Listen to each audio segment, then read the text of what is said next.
A paz do Senhor a todos. Chegamos ao nosso último capítulo de Tiago, capítulo 5. E aqui eu espero que tenha sido edificante para vocês, como foi para mim. Nosso projeto continua, e se tudo der certo, a partir da semana que vem a gente já começa 1 Pedro.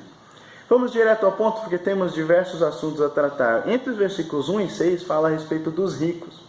Tiago fala algumas vezes durante o seu livro a respeito dos ricos. Eu só quero destacar alguns pontos aqui. Nesse trecho especificamente, uma coisa que eu quero deixar bem claro para todos é que a riqueza em si ela não é condenada na Bíblia em lugar nenhum. O que se condena em alguns pontos é a atitude de pessoas que amam ao dinheiro. E aqui eu quero destacar duas. Nesse trecho de 1 a 6, fala de uma delas, que é de a pessoa que está nessa classe social dos ricos e explora os pobres para conseguir mais dinheiro. E o segundo são aquelas pessoas que deixam entrar o dinheiro no coração de tal forma que elas perdem a noção de que sem Deus elas não são nada, elas colocam suas esperanças no dinheiro. Então qual que é o conselho que se tem aqui? Primeiro, em Mateus 6, 19 e 20 fala de não juntar tesouros na terra, mas juntar tesouros no céu.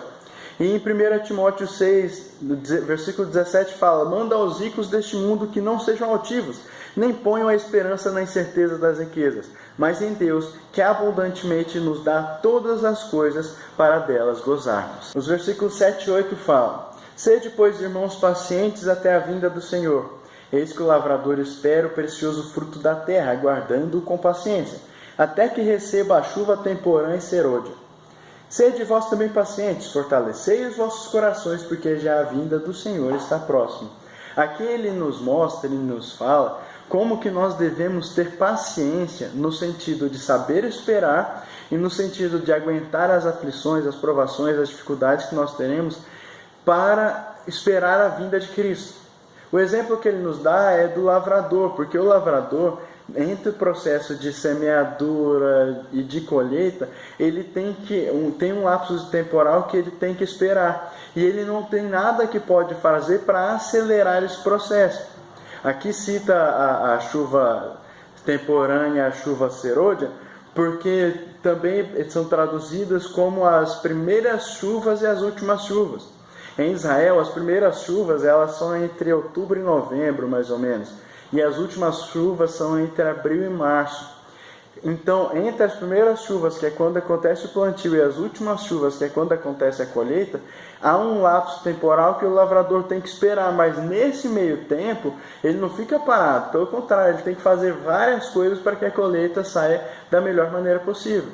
Conosco é a mesma coisa. Eu estou esperando a vinda de Cristo? Estou, mas quer dizer que eu vou ficar parado de boa esperando? Não.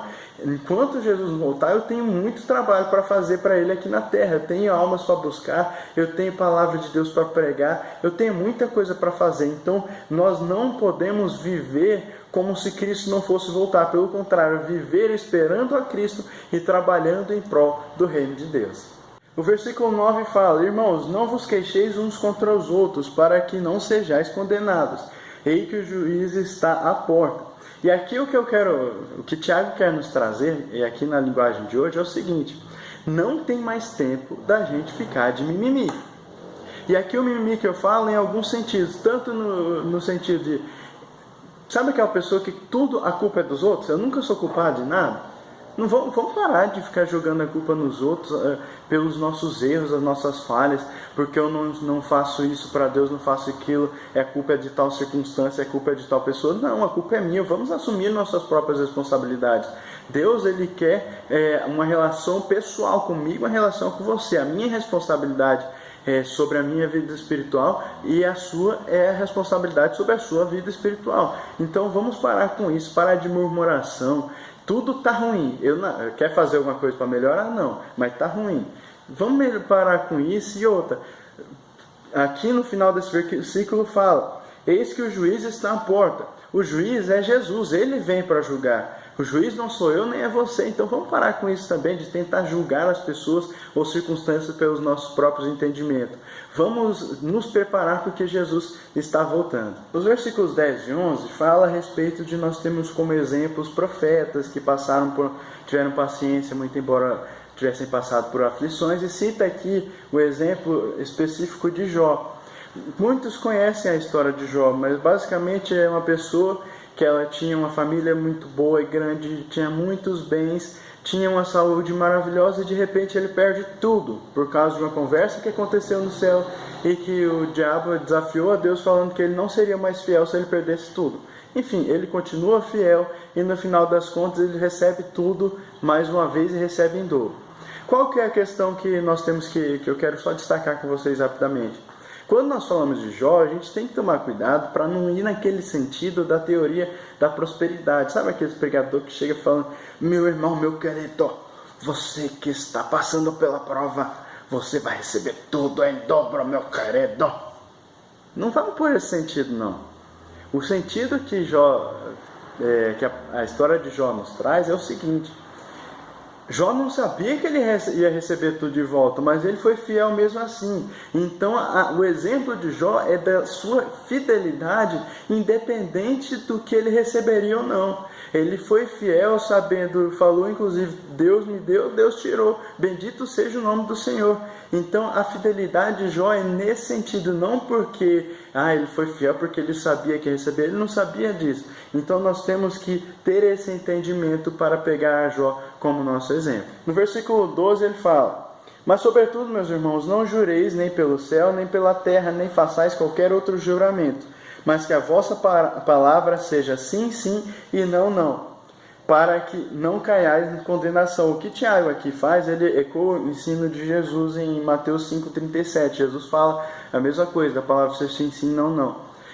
A questão de jurar, eu não vou entrar profundamente nesse ponto, porque o jurar, ele traz um estudo muito mais aprofundado que eu não terei tempo aqui de falar. Mas o que, de modo geral, Tiago quer nos trazer é o seguinte: a pessoa que ela tem uma palavra confiável, ela não precisa ficar jurando. Se alguma pessoa chegar para você e falar: eu juro que eu fiz isso, é porque nem ela confia na própria palavra. Se você então cultivar perante os outros uma palavra respeitável, o juramento não vai ser necessário. Então que a nossa palavra seja sim, sim, não, não. O versículo 13 fala: está alguém entre vós aflito? Ore. Está alguém contente? Cante louvores. Aqui eu quero fazer uma pergunta. Você já deve ter passado por uma situação em que você chega e fala: rapaz, eu estou com um problema, eu só precisava de alguém para conversar, eu precisava de alguém para eu me abrir.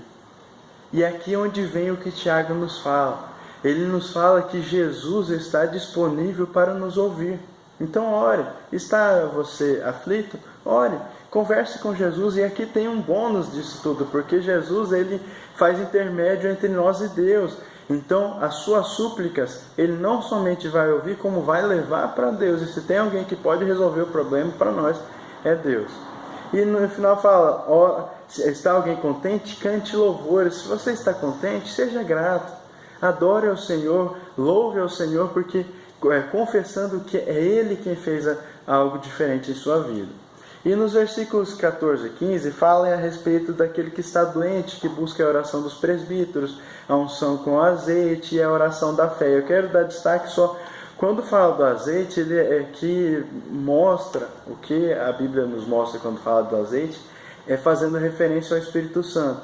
Mas o principal aqui que nós temos que entender é que o valor que Tiago dá à oração da fé. A pessoa que tem uma oração realmente com fé, Jesus pode curar. Jesus pode tirar todas as enfermidades. Aqui está falando da enfermidade física especificamente, mas pode tirar a enfermidade da alma, a enfermidade do espírito, desde que haja fé na sua petição. Então vamos buscar a Jesus com fé, que Ele pode fazer milagres e maravilhas no nosso meio. No versículo 16 fala: confessai as vossas culpas uns aos outros e orai uns pelos outros para que sareis. A oração feita por um justo pode muito em seus efeitos. Aqui a primeira parte ele fala de uma coisa que eu achei particularmente muito bonita, porque ele demonstra a eficácia de uma verdadeira comunhão e como que nós devemos e podemos buscar pessoas para nos ajudar. Ele fala assim: você tem problemas, você tem dificuldades com alguma área da sua vida, você tem erros que você cometeu, confesse para outras pessoas que você confia e um ore pelo outro, que assim vocês vão conseguir ser sarados. Então ele demonstra que também nós temos acesso a Jesus para nos consolar e tudo mais, mas nós podemos buscar e devemos buscar a ajuda do nosso próximo para fazer isso. Então vamos ter essa noção de buscar a ajuda de pessoas que são de confiança, que elas poderão nos apoiar. E na parte final fala: a oração feita por um justo pode muito em seus efeitos. E aqui o que nós temos que entender é o seguinte: 2 pontos só. Primeiro, que nós somos justificados por Deus. Então, quando fala do justo, são pessoas que já foram justificadas por Deus. E quando ele demonstra sobre a eficácia da oração, ele mostra aqui um exemplo nos versículos 17 e 18 de algo que aconteceu com Elias. E eu cito mais um exemplo de Elias também.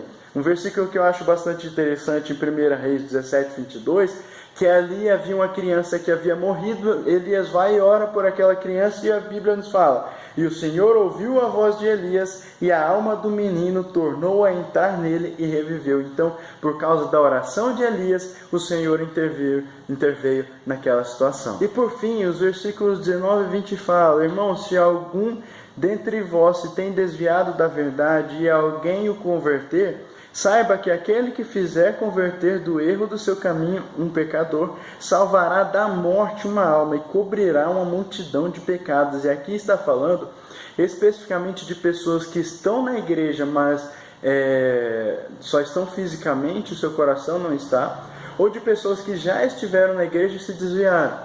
Então, o que Tiago vem nos trazendo é que existem pessoas nessa situação e que nós temos responsabilidade de tentar resgatar essas pessoas. E ele demonstra que se nós conseguirmos resgatar essas pessoas, nós estaremos livrando a alma dessas pessoas da morte.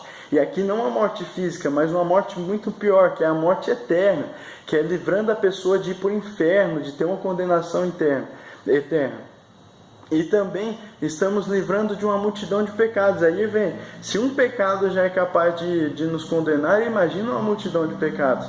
Então, veja essa responsabilidade que você tem ao ir atrás das pessoas. O que você está livrando a pessoa de passar? Então, meus irmãos, é isso. O livro de Tiago, ele enfatiza, basicamente, de modo geral, a fé em ação. E é isso que nós temos que buscar, a fé em ação. E buscando dessa forma ser exemplos para as pessoas, ser exemplos do céu aqui na terra, atraindo as pessoas para Cristo através do amor de Deus e através do amor que nós demonstramos uns pelos outros. Deus abençoe a todos.